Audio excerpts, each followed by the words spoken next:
Finalmente chegou o grande dia e eu queria muito estar falando de The Torture Poets Department, o disco novo da Taylor que lançou hoje, mas não.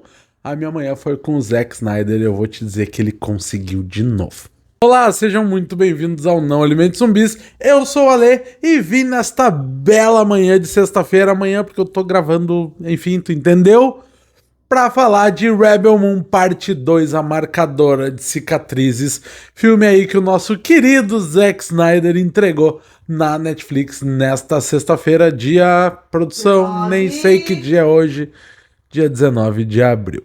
Eu queria estar falando da Taylor. O nosso querido, amado, simpático, passeador nos corredores da CCXP, Zack Snyder entregou hoje a segunda parte do seu épico espacial, da sua opereta espacial, Rebel Moon. E nesse segundo a gente acompanha logo a continuação daquele primeiro lançado lá em dezembro, onde os rebeldes, depois de se unirem e travarem a primeira batalha contra o Império, voltam para a vila onde eles estavam para dar a grande notícia para o povo quando eles descobrem que o Império ainda não desistiu e vai voltar dali a alguns dias para atacar a vila. Então eles começam a preparar aquele povo para se defender. Eu não leio coisas antes de falar, né? Mas olha o título da matéria da IGN. Puro lixo. Primeiras impressões de Rebel Moon de Zack Snyder. Pra quem assistiu nosso vídeo lá de dezembro da primeira parte de Rebel Moon, vai lembrar que eu disse que lá na CCXP, quando a gente assistiu o filme com o próprio Zack Snyder, eles tinham passado o trailer e que ele tinha empolgado mais do que eu tinha visto no primeiro.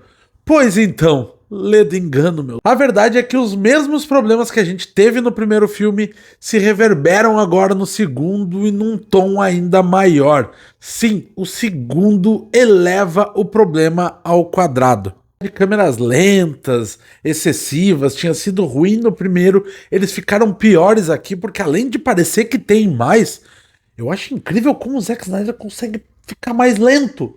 Agora estão no claro, enquanto as batalhas lá eram à noite, eram no espaço, né? Aqui a gente tem as batalhas na vila e algumas são em ambientes bem claros, o que tornam alguns problemas, principalmente de coreografia de luta, bem problemáticos.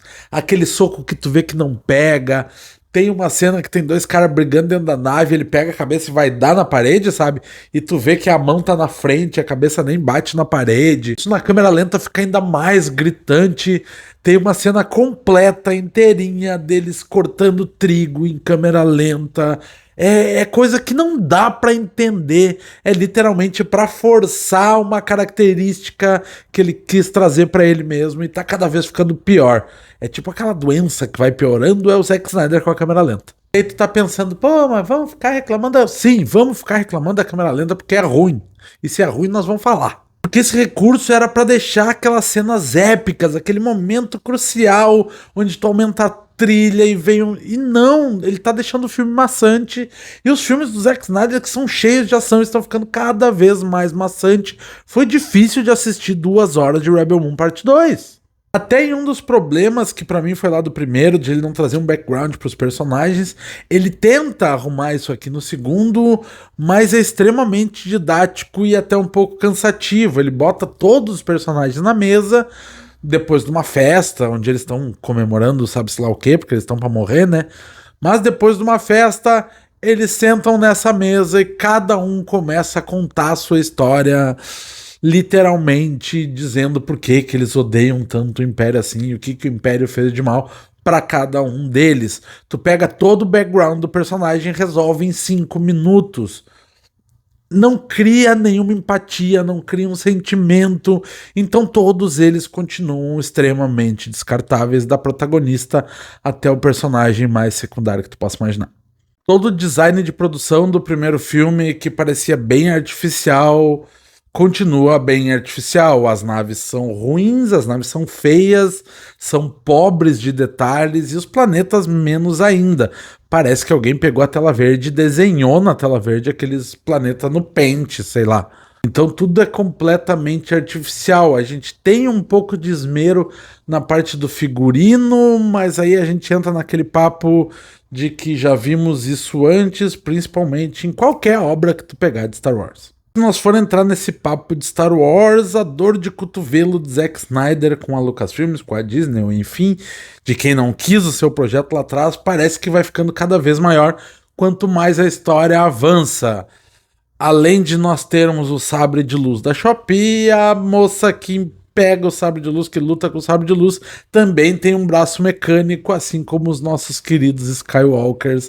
Só que aqui ela tem 2 braços mecânicos, então ela é 2 vezes mais legal, só que não.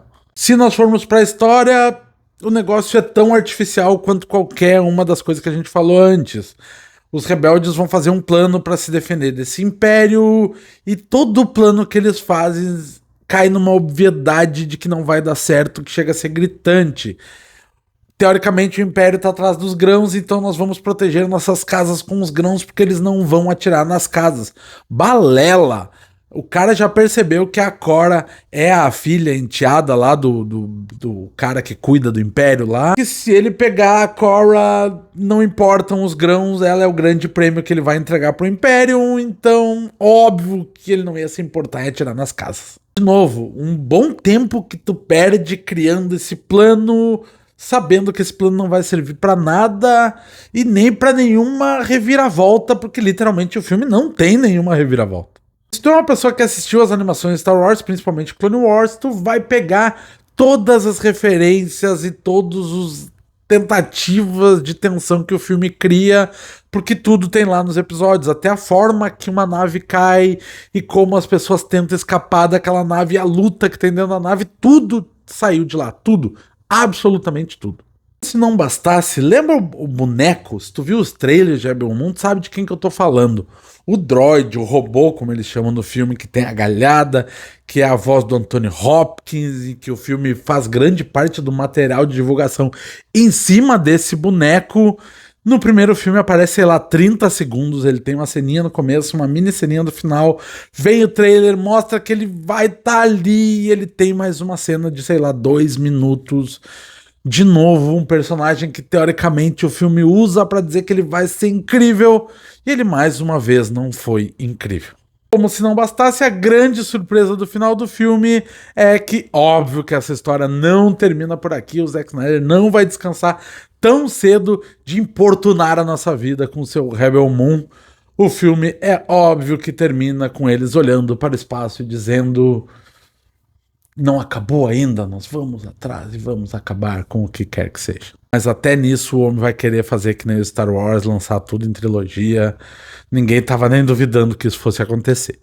No fim, Rebel Moon 2 é um filme que chega na Netflix, que traz todos os problemas que a gente já tava esperando do primeiro, que não consegue evoluir sua história em praticamente nada, nem seus personagens, e que continua tão descartável quanto o primeiro. Sim, Zack Snyder conseguiu.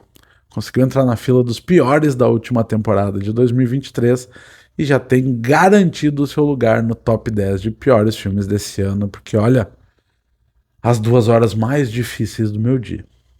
E você, se já assistiu o Rebel Moon, que já está disponível na Netflix, vem comentar com a gente e nos sigam nas redes sociais. Até uma próxima. Tchau, tchau.